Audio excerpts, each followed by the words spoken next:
Hello and welcome to Oh Happy Clay. My name is Jenny Hansen and I'm going to guide you through one of the most important steps in preparing your kiln for firing, and also one of the most forgotten. What we're going to do today is we're actually going to mix up our own kiln wash and we're going to apply it to our kiln shelves. Kiln shelves are very expensive, and although they do come with your kiln and you can replace them over time, it's best to care for them and let them last as long as possible. Kiln wash is a mixture of 50% kaolin and 50% alumina hydrate. Kaolin is a primary clay and we use EPK, which is a reasonably priced form of kaolin, and you just mix 50-50 dry ingredient and you're going to add water to that.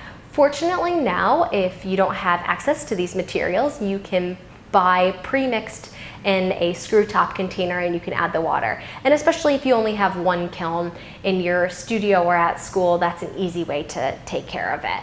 So why do we apply kiln wash to our kiln shelves? When the shelf comes, it looks similar to this. There's nothing on it.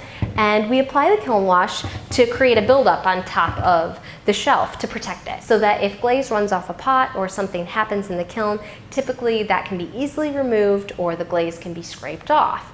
What happens if it's not applied properly is you're going to get this buildup and you're not going to be able to scrape it off.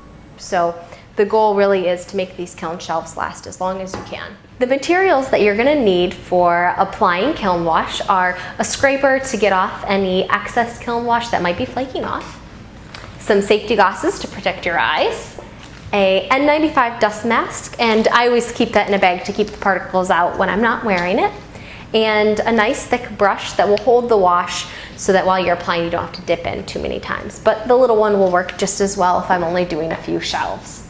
So what we're going to do is we're going to take our dry mix and our water, and there's no perfect ratio, but this would be the point where you definitely want to put your mask on and be wearing this while you do this portion of the mixing.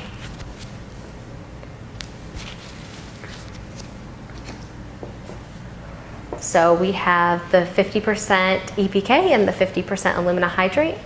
And this doesn't have to be a perfect consistency, but what you're going to do is just add water and you can go ahead and mix it with your brush. Once you think you've done a good job of mixing up your kiln wash, what I would recommend is that you just use your finger as a guide and you dip it in. And if you have a light coat, then you're probably ready. So after you've completed with the kiln wash, what you're going to do next is you're going to go ahead and put your mask back on, because we're going to scrape the surface of the kiln shelves. And I would also highly recommend that you wear safety goggles for this portion as well.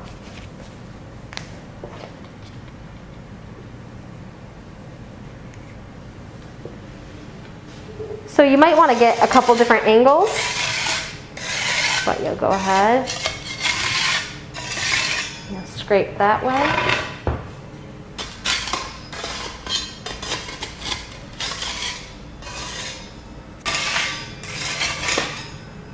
The goal in scraping the kiln shelves is to get any of that excess off and to prepare it to put a new coat on. So after I'm done scraping, I'm going to remove my glasses and the mask. And one thing that's very important about the kiln shelves is that when you scrape them down, if you notice any kiln wash on the sides, this one looks really good. But this one, you want to also go ahead and take care of any of that.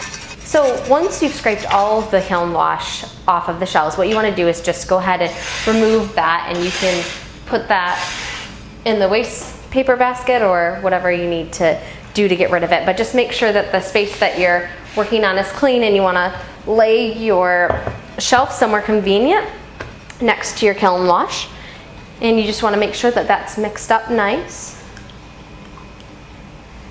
And then you're going to go ahead and start applying coats to your kiln shelf. One thing that I like to do is actually just stay away from the edge, because you don't want it to drip down. If the kiln wash does drip down, it can drop onto the work below, and then it gets stuck on your pieces, and it's really an unpleasant thing. So when I'm applying the wash, I try to stay away from the edges. And you should just make sure that you're getting a nice even coat over the top and that all parts of the shelf are getting covered.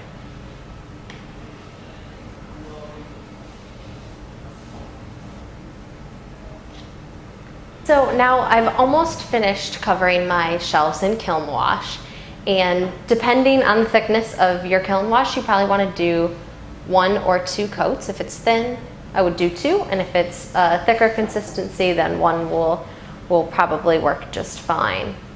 So what you're going to do is you're going to let that sit up for just a little bit so that when you touch it, it's not sticky anymore. So I did this one first, and actually I can touch this and I can feel that there's moisture, but it's not sticking to me and there's nothing on my hand. So once it's at that consistency, then I know that the shelves are ready to either be put away or they could be used in the kiln. When you're storing your shelves, the most important thing that you can do is stack them Kiln Wash, Kiln Wash. So you're gonna put these 2 sides together. This is important because you don't want any Kiln Wash to get on either of the sides or on the edges. This will prevent any mistakes in the kiln. If you have any questions about firing kilns or loading kilns, I'm gonna provide some links and other resources on my page, and hopefully those will lead you in the right direction. But now you do know how to apply Kiln Wash.